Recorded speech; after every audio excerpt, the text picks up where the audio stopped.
সকালের আজকে সকালটা তো ভয়ঙ্কর অবস্থা। এখনই অনেক রোদ মনে হচ্ছে, প্রচণ্ড রোদ।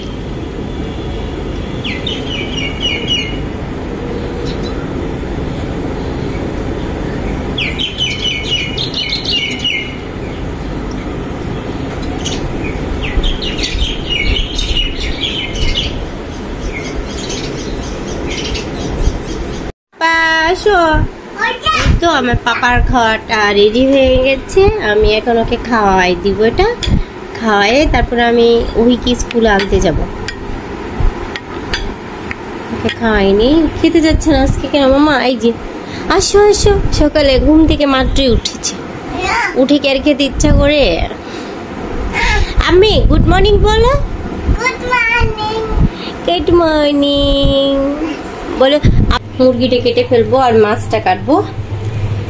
আর নুজাইফার জন্য এখন আর সময় নেই, সিদ্ধ ভাত দিয়েছি, সিদ্ধ ভাত দিয়েছি, ভাতটা হয়ে যাক তারপরে আবার পরে আসছি কাজটা শেষ করে। একটু পরে আবার দেখি, অনেক সব নোংরা হয়েছে, আম খেয়েছে, এটাকে ক্লিন করতে হবে। এই তো আমি এখন সয়া সস, তারপরে হলো একটু আদার রস সব দিয়ে এটাকে ভালো করে লবণ দিয়ে মাখাই রেখে দিলাম। এটা বিকেলে আমি এটাকে শুধু পেটি বানিয়ে ফ্রাই করব। সাথে একটু কথা বলতে আসলাম। আমি এখন লাঞ্চ করছি, অনেক দেরি হয়ে গেছে আজকে, একদম কয়টা বাজে এখন? 3:45 বাজে।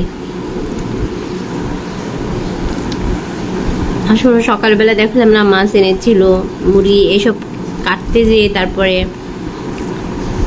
এক্সট্রা কিছু অন্য কাজ ছিল, এগুলো সব করতে যেয়ে অনেক বেশি দেরি হয়ে গেছে।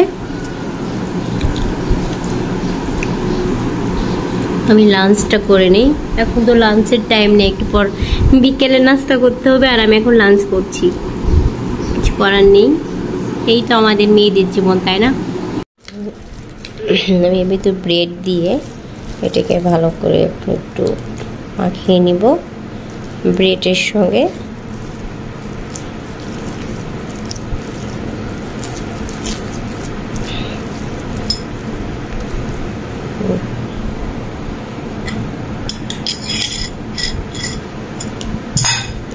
এখন একটু ডিম দিয়ে দিব হালকা,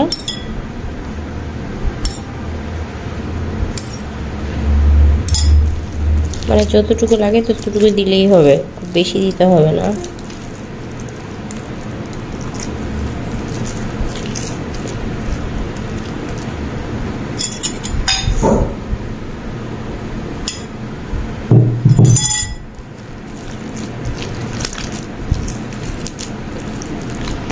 দিলাম না, এমনি জাস্ট হাত দিয়ে সুন্দর করে এরকম ভাবে বল বল করে তারপরে আমি প্লেটে এইভাবে করে নিলাম।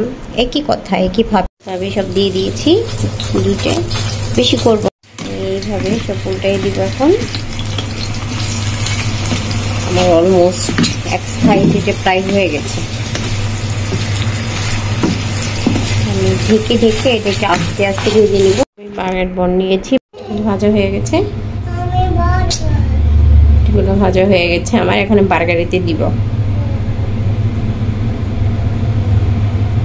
যে পরিমাণ স্মেল বের।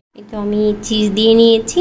আচ্ছা, চিজ দিয়ে এইভাবে হলো আমি উপরে পেটিটি দিয়ে তার উপরে আমি চিজ দিয়ে দিচ্ছি, মেয়োনিজ দিয়ে দিয়েছি, মেয়োনিজ দিয়ে তারপরে চিকেনের পেটিটি দিয়ে তারপর এই দিচ্ছি, চিজ দিচ্ছি। এখন এইভাবে সবগুলো ভেজে নিয়ে আসি। তো আমার ঝটপট বার্গার বানানো হয়ে গেছে। সাথে পাশে মেয়োনিজের সস নিয়ে নিয়েছি। ওকে, ঠিক আছে, তাহলে আজকে ভিডিওটা এই পর্যন্তই। সবাই ভালো থাকেন, সুস্থ থাকেন। আগামীকাল নতুন একটা ভিডিওতে আবার দেখা হবে। তো আসসালামু আলাইকুম, আল্লাহ হাফেজ। একটা এইভাবে কেটে দেখালাম, আপনাদের দেখেন জিনিসটা কত সুন্দর হয়েছে, ইয়ামি।